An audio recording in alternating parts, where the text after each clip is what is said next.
бениҳоят рейдҳои вазнин рафти сай. Проблемаи зиёдӣ ба сари хитон мешавад. Танҳо як визаи ямоҳае ки тайёр мекунанд $105 дар бар мегирад. Вале закс доштан бо хубай, ҳатмия. Ассалому алайкум ба ҳама тамошобинони барномаҳои Сорбон Сафаров. Тамошобинони азиз, як кам тарак хостум ки оиди вазъияти муҳоҷирон гап занам. Бо диққат то охирша тамошо кунед ва баъдан дар давоми видео ба саволҳотон ҷавоб мегардонам. Айни ҳол нафарҳое ки мара тамошо кардесен, нафарҳое ки ҳамарӯза мара дастгирӣ мекунен, фаромӯш накунен ки дар канали ма бозии 99 рубла рафтесай. Барои пешравӣ ва барои дастгирӣ кардани мо бидроен ҳози якдонаи ё дудонаи билет бихарен. Номерои WhatsApp ки дар рӯи экран мебинен, дар ҳамин номерои WhatsApp картаи Сбербанк ҳастай. Карта ба номи Мунис мебирояд. Сумтона партоен ва чектона дар ҳамин WhatsApp равон кунед. Ҳамагӣ 27 дона приз дора конкурси мо. Ба 99 рубл метавонӣ соҳиби мошин ё пул ё телефон бошай. Хоб чихеле ки хитон медонен, вақтҳои охир дар Федератсияи Русия нисбати муҳоҷирон бениҳоят рейдҳои вазнин рафтесай ва тақрибан як ҳафта рейдҳора манъ кардагӣ буданд ва бисёри нафарҳо тасмим гирифтанд ки боз кору фаъолияти хичона идома бидиҳанд ё нафарҳое ки беҳуҷҷат гашту гузор мекарданд хостанд ки боз биромада аз паси кору боршон шаванд. Ва имрӯз ва дирӯз чихеле ки хитон бисёри наворҳоро диден дар шабакаҳои интернетӣ, як гурӯҳи амонсо рейди муҳоҷиро биромадагианд, махсус дар шаҳри Москва. Нафарҳое ки ҳуҷҷат надорен, яъне патент ва регистратсия надорен, аз ҳамаи шумо эҳтиромона хоҳиш карда мешавад ки дар ҳар куҷое ки гашту гузору одамҳо бисёр мегарданд, шумо камтар бигардед, ё ки ба ресторанҳо рафтан, ё ки ба кинову дигар ҷойҳое ки умуман одамо бисёр рафту омад мекунанд. Чунки дар ин рейде ки айни ҳол кардесиян, хитон дида бошен агар бениҳоят рейди вазнин рафтесай аз пештара рейдҳода.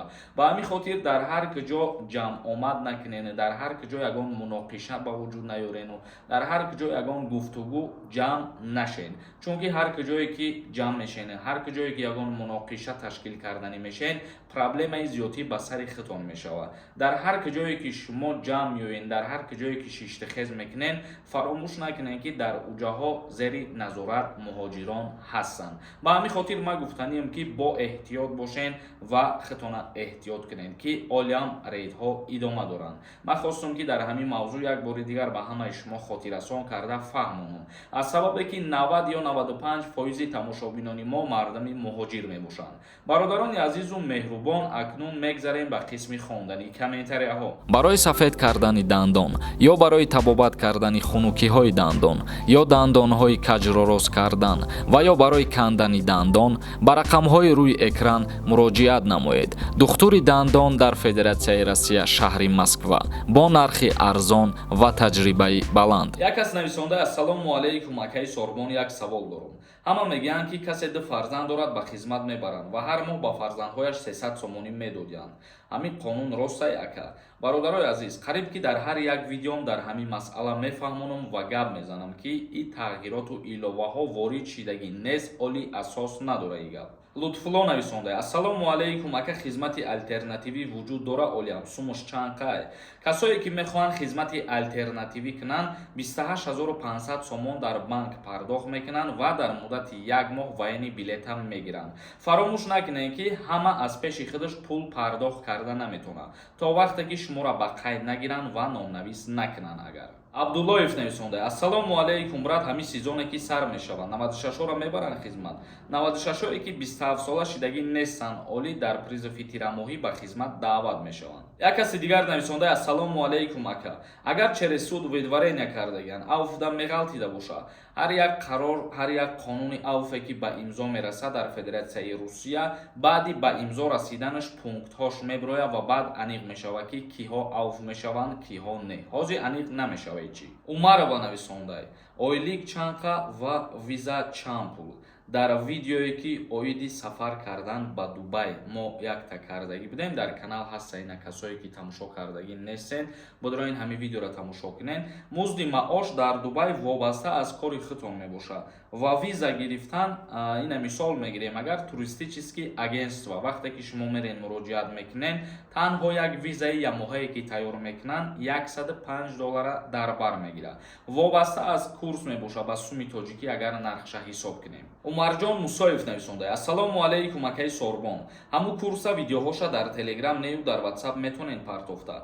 курси пулкоркунӣ аз интернета дар назар дорам, мутаассифона наметонем, чунки мо дар WhatsApp уҷа 100% одамай. ҳар як видеоро алоҳида роӣ кунем, мумкин ки дар як рӯз 5-6 соат вақт барава. ба ҳамин хотир мо Telegram мекушоем ва дар Telegram ҳамара дабавид мекунему, ҳамун видеоро дар Telegram мепартоем, фақат ки мардум тамошо кунанд, ёд бигиранд. як каси дигар нависонда: ассалому алайкум ака, ман ду фарзанд дорам, вале ЗАГС бо ҳамсарам надорам. Тоҷикистон равам ЗАГС кунам, аблава наметапа ва бе проблема ЗАГС кардан метонам. агар ки ЗАГС ҳам надошта бошен, фарзандо ба номи шумо ки бошанд, дар вақти метриска гирифтан ҳуқуқи падариро муайян карда бошӣ ариза нависонда, бе ЗАГС ҳамтара ба хизмати ҳарбӣ даъват намекунанд, вале ЗАГС доштан бо хубай, ҳатмия. Тигр нависонда: ассалому алайкум ака, ман Суннатулло, зинда бошӣ, мара мухлиси шумоем ака. Официални коркуни пули споридагӣ патента мешава обратно гирифта?